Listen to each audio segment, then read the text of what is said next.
Pekný deň želám.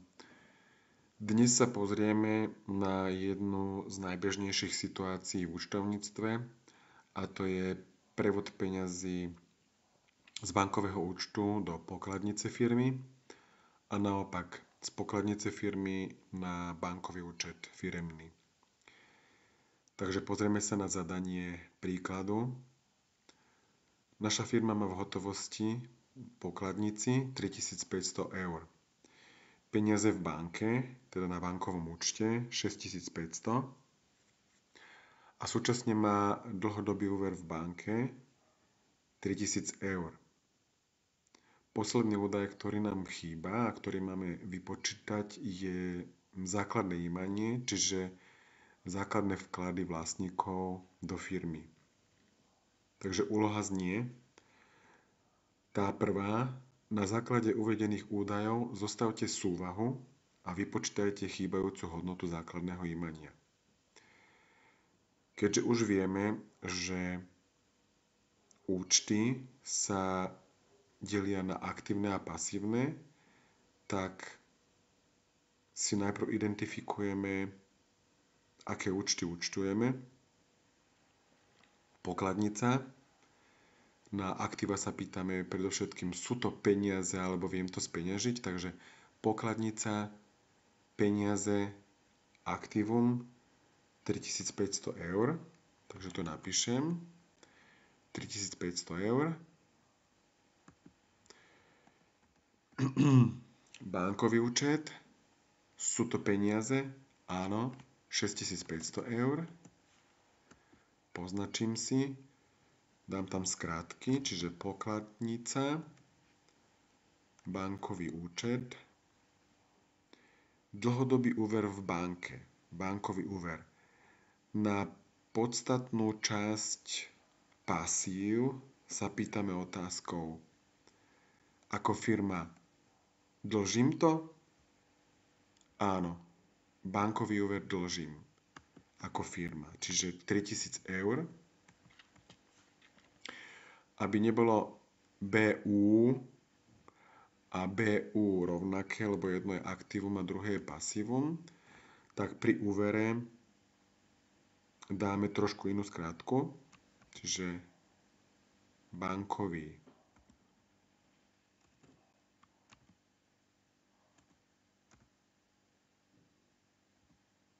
úver, čiže je tam aj to V, aby sa nám to nemýlilo s účtom, čiže bankový účet je 6500 a bankový úver je 3000. A keďže sa jedná o súvahu, aj to nazvem,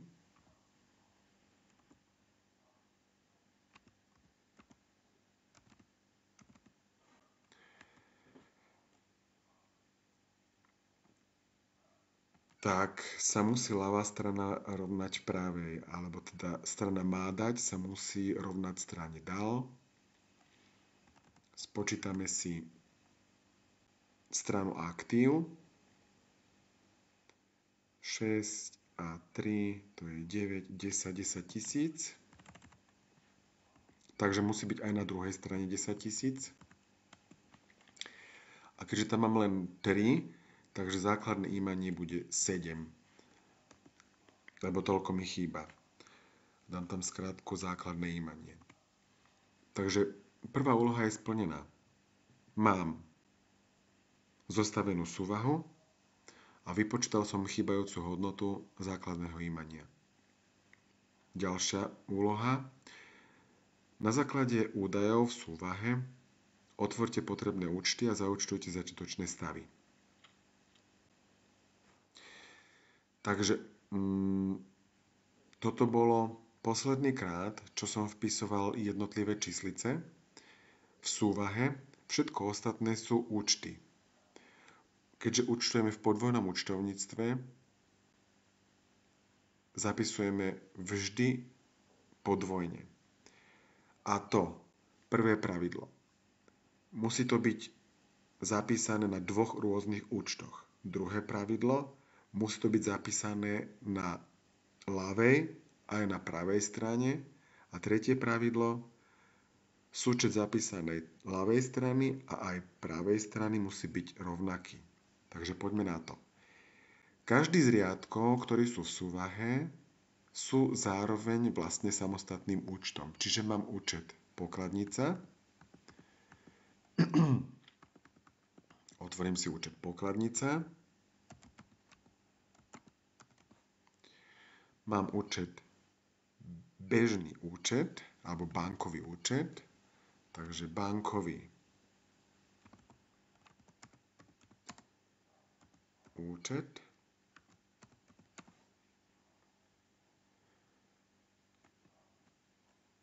Úmyselne som ich označil žltým, keďže sa správajú aktívne, sú to aktíva. A potom máme bankový úver, bankový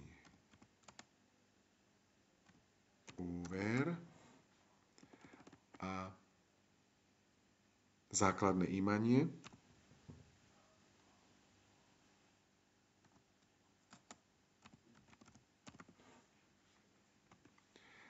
A tie som dal v inej farbe, keďže sú na strane pasív, na strane dal, takže sú to účty pasívne.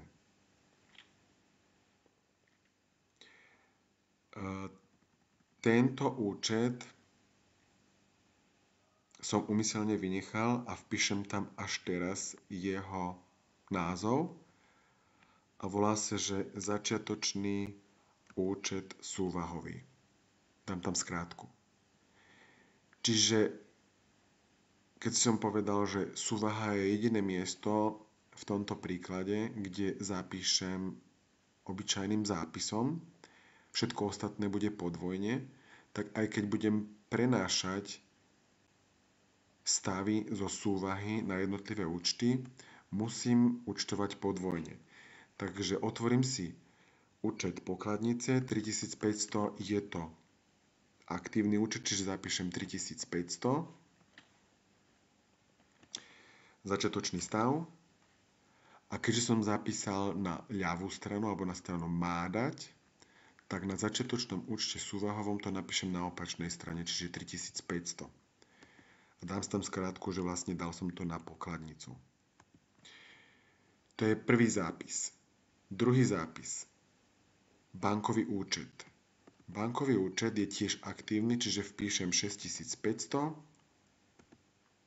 začiatočný stav a zase na opačnú stranu podvojný zápis na začiatočný účet súvahový 6500. A viem, že som to zaúčtoval ako začiatočný stav na bankový účet.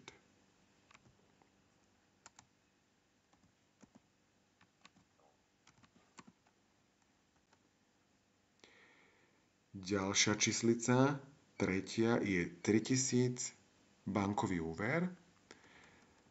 Čiže bankový úver je pasívny účet, otváram ho na opačnej strane, čiže 3000 eur, začiatočný stav.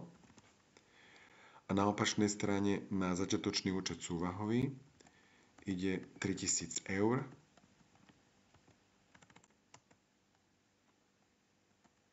A viem, že to je bankový úver. A posledný, štvrtý účet, ktorý otváram, je základné imanie. Zase je to 7000 na strane dál, čiže pasívum.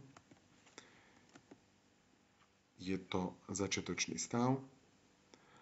A keďže tu mám pravú stranu, tak ľavú stranu zaúčtujem na začiatočný účet súvahový 7000. A poznačím si, že som to vlastne zaúčtoval základné imanie.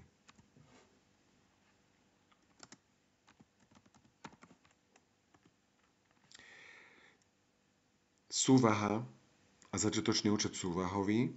Všetky 4 stĺpce sa mi musia rovnať medzi sebou. Čiže keď je 1 10 000, musí mi výjsť aj ten druhý, aj ten tretí, aj ten štvrtý stĺpec. Tak si skontrolujem, že som nespravil žiadnu chybu. Sedí, to znamená, že začiatočné stavy mám zaúčtované, čiže druhú úlohu na základe údajov súvahe otvorte potrebné účty a zaúčtujte začiatočné stavy sme spravili. Teraz ideme zaúčtovať jednotlivé účtové prípady, ktoré nám vyvstali. Čiže prvý je vklad na bankový účet z pokladnice firmy 200 eur. Úmyselne som dal červeným doklad, pretože je asi najdôležitejšou informáciou, ktorá je pri každom účtovnom prípade. Pretože ja som povinný účtovať účtovné doklady. A vlastne si musím predstaviť, že držím v rukách VPD, čiže výdavkový pokladničný doklad. A keďže držím výdavkový pokladničný doklad, viem určite, že mám na pokladnici mínus. Čiže inými slovami úbytok peňazí a keďže účtujem aktíva sú na ľavej strane alebo na strane má dať, takže ich úbytok bude na opačnej strane, čiže na strane dal. Zaúčtujem 200 eur, ktoré zmiznú z pokladnice. Dám to ako prvý účtovný prípad. A keďže som zaúčtoval na pravej strane, či na strane dal, potrebujem nájsť, kde zaúčtujem na opačnej strane, čiže na ľavej, na strane má dať. A tu mi vzniká potreba otvoriť si ďalší účet a tým je peniaze na ceste.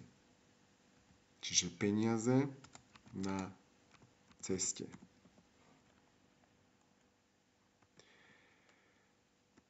A tam umiestním tých 200 na ľavej strane a je to protizápis k tomuto účtovnému prípadu číslo 1. Takže mám splnené všetky tri pravidlá. Prvé, musí sa jednať o zápis na ľavej aj na pravej strane. Mám. Musí sa jednať o zápis na dvoch rôznych účtoch. Mám. A musí byť súčet na jednej aj na druhej strane toho zapísaného rovnaký. 200, 200. Čiže mám. V princípe môžem na to pozerať tak, že ako keby som odúčtoval z pokladnice, čiže úbytok, a naúčtoval to alebo priúčtoval v prospech na aktívnu stranu, teda na stranu má dať peňazí na ceste. Čiže preúčtoval som z pokladnice ako keby do auta. Strčil som tých 200 eur do auta. Úmyselne som zvolil popis druhého účtovného prípadu rovnaký, čiže vklad na bankový účet z pokladnice firmy 200 eur, lebo úplne postačuje, aby tam bola zmena toho dokladu, ktorý účtujem.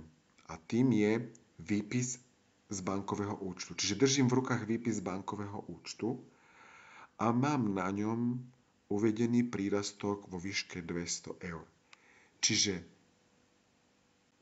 na bankový účet mi pribudlo 200 eur. Prvý zápis z tohto druhého prípadu je 200 eur, čiže druhý účtovný prípad, na strane má dať. A teraz potrebujem nájsť, kde umiestním tých 200 eur na opačnú stranu, čiže na pravú, na stranu dal a na nejaký iný účet. Čiže mám ich ako keby v aute a odúčtujem ich z toho auta, čiže úbytok peňazí na ceste, je to druhý účtovný prípad a tu je ten prírastok na bankovom účte. Čiže mám ukončený druhý účtovný prípad, tretí účtovný prípad. Zistil som, že som príliš veľa previedol tých peňazí z tej pokladnice do banky a budem potrebovať naspäť 100. Čiže vyberiem peniaze z bankového účtu vo výške 100 eur. Tretí účtovný prípad. Na základe výpisu z bankového účtu mi zmiznú peniaze z bankového účtu 100 eur. Je to tretí účtovný prípad. Musím hľadať, kde na opačnú stranu umiestním. Čiže úbytok v banke a prírastok peňazí na ceste. Čiže už smerujú z banky smerom do pokladnice do firmy. Takže prírastok na ceste 100 eur, tretí účtovný prípad. Mám na jednej, na druhej strane 100, na jednom účte, na druhom účte 100 a zároveň rovnaká suma. A posledný, štvrtý účtovný prípad, zase je to ako keby druhý diel toho výberu z bankového účtu do pokladnice, čiže mám prírastok na pokladni mi pribudne 100 eur ako štvrtý účtovný prípad a zmiznú mi z cesty. Čiže ako keby som vybral 100 eur z auta ako štvrtý účtovný prípad a prírastok do pokladne. Vložil som ich do pokladne. Takže štvrtý účtovný prípad ukončený a uzavretie účtovného obdobia a zostavenie záverečného účtu súvahového si spravíme v nasledujúcej časti.